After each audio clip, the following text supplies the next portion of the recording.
As we come to our last lesson in the series, Sunday School Teacher, for February 23rd, let me just say again, it's a privilege.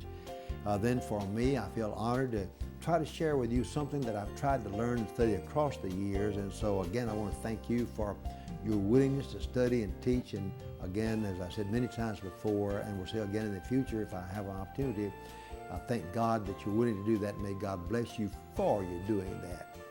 Now, the lesson this Sunday is an important lesson, and it's from the book of Job.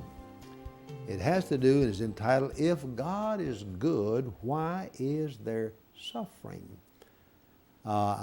Years ago when I was a doctoral student, majoring in New Testament but minoring in Old Testament, well, I did a study in one of those doctoral seminars on the book of Job, and the answer or answers to the question, why do good people suffer?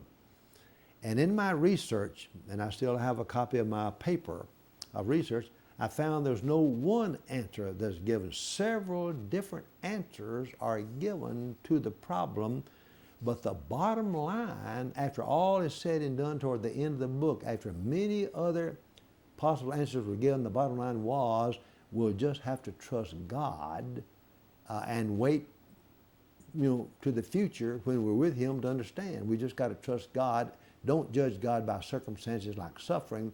Trust Him. The bottom line was trust God when you don't understand. But let's look now at the lesson because it deals with a very important issue.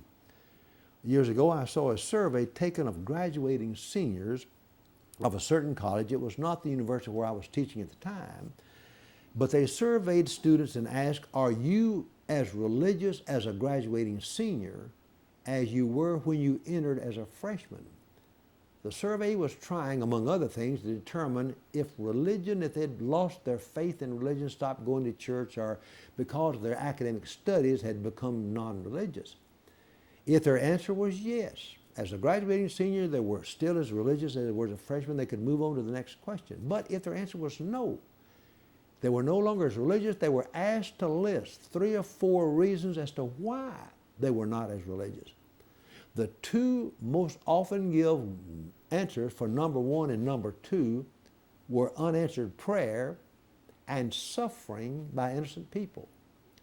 So for college young people, graduating seniors in that survey, why they were not as religious is because of suffering by good people. Now, in the book of Job, we don't have a problem with people who suffer because of being bad people. Suffering ought to become to bad people. Bad people ought to suffer, so that's no problem. The problem in Job is, why do good people suffer? And Job now is a good person who suffers. He suffers the loss of his family, loss of material goods, his money, even his wife turns against him, he loses his health and everything. So the issue is, why does a good person suffer? To the Hebrew mind in Job's day, there was no problem as to why evil people should suffer. They ought to. They deserve to suffer. You see it reflected in the New Testament. Jesus' apostles asked him on one occasion, Lord, who was born blind, this man or his parents, that he should be born blind? They are credited to sin. So the simple answer was, all